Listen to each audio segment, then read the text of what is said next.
بسم اللہ الرحمن الرحیم۔ ناظرین السلام علیکم، میں ہوں آپ کا میزبان صابر شاکر۔ وفاقی دارالحکومت اسلام آباد سے کچھ تازہ ترین اور اہم معلومات آپ کے ساتھ شیئر کرتے ہیں۔ پاکستان کے حالات و واقعات، سیاسی صورتحال۔ ایک طرف عمران خان صاحب پر ملاقاتوں پر پابندی عائد کی گئی ہے اور ان سے گن پوائنٹ پہ مذاکرات کرنے کی کوشش کی جا رہی ہے اور کنٹرول کرنے کی کوشش کی جا رہی ہے۔ خواہش ہے کہ یہ ہماری خواہش کے مطابق، ہماری شرائط کے مطابق عمران خان صاحب راضی ہو جائیں اور ہمارے ساتھ معاملات طے کر لیں، لیکن عمران خان صاحب یہ کام نہیں کر رہے اور اس وقت تک وہ بالکل بھی راضی نہیں ہیں۔ جتنے بھی پیغامات گئے وہ انتظار کر رہے ہیں کہ ان تک صحیح خبر پہنچے اور صحیح صورتحال پہنچے، اس لیے وہ خاموش ہیں کیونکہ ان تک بات کوئی پہنچ نہیں رہی اور ان کی بات باہر کوئی پہنچانے والا نہیں۔ یہ ایک پیریڈ چل رہا ہے، چھوٹا سا بفر پیریڈ جسے کہہ لیں، اور ایک پوز ہے اور اس لاوے نے پھٹنا ہے کیونکہ اندر ہی اندر معاملات بہت زیادہ خراب ہو چکے ہیں اور پاکستان کے عوام اور پاکستان کی فوجی قیادت کے درمیان فاصلے بڑھ رہے ہیں۔ پاکستان کی فوجی قیادت کے درمیان اور عوام کے درمیان خلیج بڑھ رہی ہے۔ میں سوچ سمجھ کر یہ الفاظ استعمال کر رہا ہوں کیونکہ پاکستان کے عوام کو وہ ان مسلح افواج کے جوانوں افسروں سے کوئی گلہ نہیں جو اپنی جانیں پاکستان کی حفاظت کے لیے قربان کر رہے ہیں، جو غازی ہیں، جو لڑ رہے ہیں، سرحدوں کا دفاع کر رہے ہیں، اپنے آئینی قانونی حدود میں اندر رہتے ہوئے اپنی ذمہ داریاں ادا کر رہے ہیں۔ لیکن جو ایک پولیٹیکل ایجنڈا مسلط کرنے کی کوشش کی جا رہی ہے فوجی قیادت کی طرف سے، اسے پاکستان کے عوام کسی بھی صورت میں قبول کرنے کے لیے تیار نہیں اور اب زور زبردستی کرنے کی کوشش کی جا رہی ہے۔ گولی چلا کر تو دیکھ لیا لیکن بات نہیں بنی۔ میں آپ کے سامنے کل کا ایک ہلکا سا ایک نقشہ رکھنا چاہ رہا ہوں۔ کل ایک جلسہ ہوا، کنونشن ہوا سوات میں، اور وہاں پہ جو تقریریں کیں جنید اکبر خان صاحب نے، مراد سعید صاحب نے اور شاہد خٹک صاحب نے اور شفیع اللہ جان نے اور دیگر رہنماؤں نے، وہ بڑی میننگ فل تھیں اور ان میں ایک میسج تھا، اور جو سامنے کراؤڈ تھا وہ بہت زیادہ چارج تھا۔ وہاں کے عوام بہت زیادہ غصے میں ہمیں نظر آئے اور انہوں نے کہا بھی، جنید اکبر خان نے کہا کہ میں اداروں کے بڑوں سے ناراض ہوں کیونکہ یہ آج یہاں ہیں اور ریٹائرمنٹ کے بعد کوئی کینیڈا چلا جائے گا، کوئی آسٹریلیا میں ہوگا، لیکن میں اداروں کو اون کرتا ہوں کیونکہ یہ میرا اور میرے ملک کے ادارے ہیں۔ اور یہی بات عمران خان صاحب کہتے ہیں اور یہی بات ہم کہتے ہیں کہ جناب اداروں کے پیچھے چھپنے کی کوشش نہ کریں، شہیدوں کے پیچھے چھپنے کی کوشش نہ کریں، جو آئین اور قانون کہتا ہے اس پہ عمل کریں۔ آگے مراد سعید صاحب نے کہا کہ آپ نے مینڈیٹ چرایا، لیڈر کو ناحق جیل میں رکھا، خونی ملٹری ترمیم کر کے عدلیہ کو یرغمال بنایا اور آخری آپشن عوام کا احتجاج تھا، لیکن آپ نے سامنے سے گولیاں برسائیں۔ ہماری طاقت عوام ہے اور آئین ہمارا ہتھیار بھی ہے اور دفاع بھی۔ ہم اپنی اس طاقت کے ساتھ لڑیں گے۔ ہماری جنگ آئین کی بحالی اور عمران خان کی رہائی کے لیے ہے۔ اور اس سے بھی آگے جنید اکبر خان صاحب نے ایک اور بات کی، اس نے کہا جس دن ہم درمیان میں سے ہٹ گئے اور یہ نوجوان ہماری جگہ آ گئے تو تم برداشت نہیں کر سکو گے، ہم آپ کی FIRs اور جیلوں پر تھوکتے ہیں۔ یہ اس حد تک کافی زیادہ کل تلخی تھی لہجوں میں۔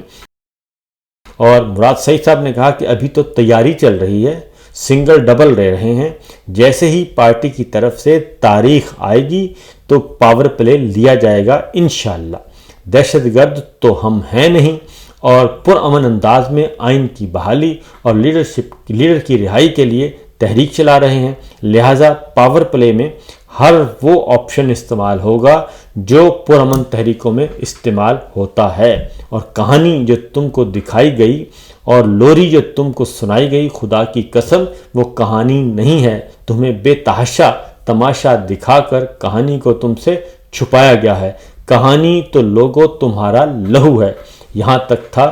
اور انہوں نے کہا کہ وقت آنے دیں، بتا دیں گے تجھے اے آسماں، ہم ابھی سے کیا بتائیں کہ کیا ہمارے دل میں ہے۔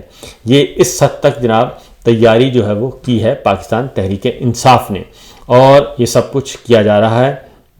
اور انہوں نے کہا کہ سوشل میڈیا کے حوالے سے مراد سعید نے کہا کہ گزشتہ 3 دن سے عسکری ذرائع ٹی وی پر بریکنگ نیوز کی شکل میں اپنی معصوم خواہش کا اظہار کر رہے ہیں کہ پارٹی چیئرمین اور پارٹی نے پرامن تحریک کی تیاریوں اور سوشل میڈیا سے لا تعلقی کا اظہار کیا ہے۔ لگے رہو، فرق محسوس ہو رہا ہے، بتایا تھا نا، فرق تو محسوس ہوگا۔ یہ اس لیے جناب کہ اس وقت پارٹی کی جو یوتھ ہے وہ آگے آ چکی ہے اور پارٹی سامنے آ چکی ہے، پارٹی کی لیڈرشپ جنید اکبر خان، مراد سعید، شاہد خٹک اور دیگر، اور علی امین گنڈا پور جو ہیں وہ پیچھے جا چکے ہیں، اور اسی طریقے سے دیگر بھی یہی ہو رہا ہے۔ ایک اور بات جو کہ کہی کہ جنید اکبر خان نے، انہوں نے کہا جی کہ عمران خان 3 نسلوں کا لیڈر ہے، آپ تو کیا تمہارا باپ بھی عمران خان کو ختم نہیں کر سکتا۔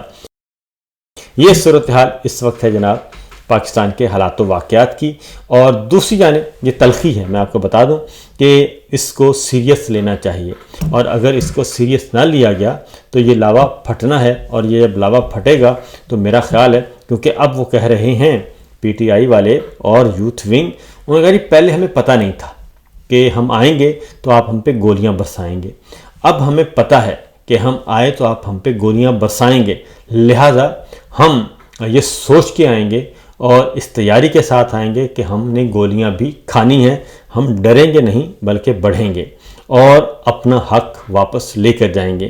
اس لیے جناب 20 تاریخ 22 تاریخ کا انتظار کیا جا رہا ہے، اور اگر یہ جو پاز آیا ہوا ہے اس پاز میں، اور یہ عمران خان صاحب سے ملاقاتوں پر پابندی عائد کی گئی ہے، ان ملاقاتوں پر پابندی کے دوران جو پیغام رسانی ہوئی ہے علی امین گنڈا پور صاحب کے ذریعے، جناب بیرسٹر سیف کے ذریعے، اعظم سواتی صاحب کے ذریعے، اور امریکہ سے جو ڈیلیگیشن آیا تھا اس کے ذریعے، اگر اس کے نتیجے میں کوئی بہتر نتائج نہ نکلے اور ایک بار پھر عمران خان کو دھوکہ دیا گیا، تو پھر نتائج جو ہیں وہ پوائنٹ آف نو ریٹرن کی طرف جائیں گے اور کشیدگی اور تلخی بڑھے گی۔